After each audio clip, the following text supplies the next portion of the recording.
Welcome to the Seller Roundtable e-commerce coaching and business strategies with Andy Arnott and Amy Wees.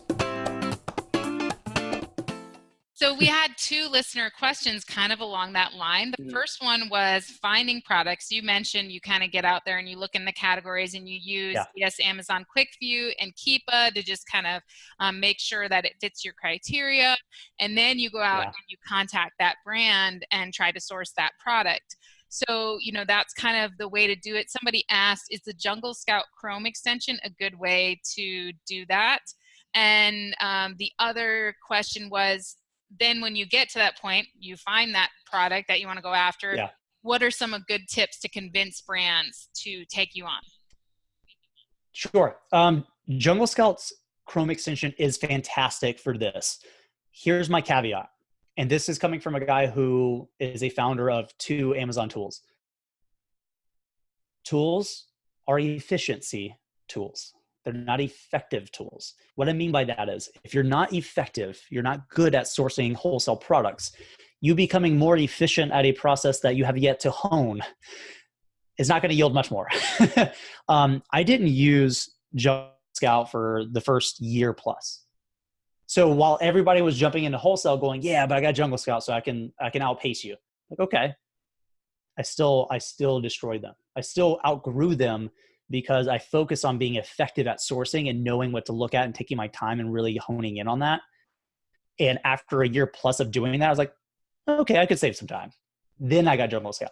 You're talking a year and a half plus before I even considered it. Because again, it's an efficiency tool. So it's good, but you got to know how to do it first. It's like hiring a VA to do a task you don't know how to teach or do. It's probably not going to work out too well. But yeah, if you know what you're doing, if you understand how to source wholesale products, especially if you've gotten a few accounts, sure. I think it's fantastic. I really do. In terms of, some good tips to convince brands, there's so much to that. I mean, I could write a book on just that alone, but luckily there's been a lot of books written about this. You have to understand wholesale is not a transaction in the sense that retail arbitrage is. When you're purchasing product, not a transaction. It's a B2B relationship. That means it's a deal, not a transaction. So when you approach it from that perspective, a deal has flexibility. That means you have to be flexible. The brand has to be a little bit flexible, at least hopefully. But a transaction is you log on, here's the price, don't talk to me, purchase, buy. It's not what we do. When you're calling these brands, if you start with, hey, I sell on Amazon and I'd like to open up a wholesale account with you. Good luck. Not going to happen. What I like to do, and I was actually talking with a guest on our podcast this morning about this, is it's about the relationship. It's getting to know the person.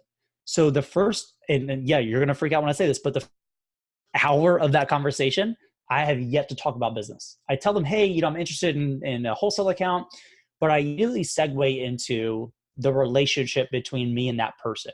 Now, if it's a rep, numbers matter because they're hearing 10% of whatever number you're throwing at them. It's very important. If it's a founder, a CEO, somebody who has stake in equity or the brand, I'm not talking numbers. I'm talking about the brand, especially if it's the founder. Like, dude, you built this? Like I'm going through the reviews and like the product's amazing. Like people love what you've built. Like what's next for you? Not even talking about a wholesale account. That comes later. What I'm trying to do is position myself as an expert, and I'm not. What a lot of people do when they want to be an expert or can be conceived as an expert is they word vomit. Here's everything I know. Cool. Too much. Ask questions. You have to demonstrate you're an expert by understanding what questions to ask and to address fears or concerns that a supplier will have without them having to do so. And there's a few. You place small orders. Well, by asking for a lot. You don't follow the MAP policy. You don't care about the brand. You just want to tank the price to move a lot of units and you're gone. So longevity of that account matters. Good communication. These are all things that brand owners have told me after denying me the account because I just started asking, hey, like, why is this painful? Why do you hate Amazon sellers? They told me, they gave me the blueprint. So I approached that. Listen, I know a lot of Amazon sellers jump in here and they place really small orders. I'm not looking to do that. I'm looking to spend anywhere from 10 to 20 grand with a new supplier in this category this month. And if we can do that profitably together, that's awesome. And listen, if I can only spend $5 grand with you profitably, I'm happy with that too. But I want to make sure we're getting closer to that 10 because I want to spend 10 with you.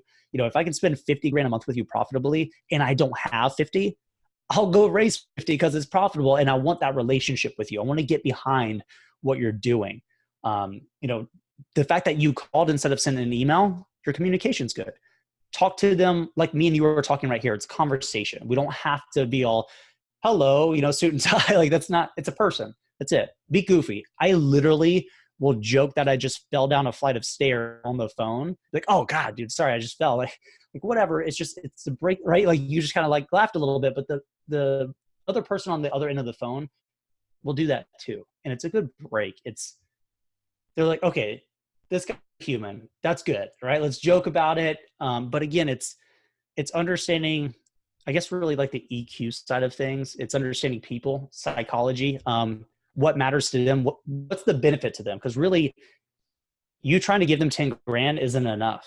There's plenty of people trying to do that, but you have to understand and just ask, what do you want? What's your ideal situation?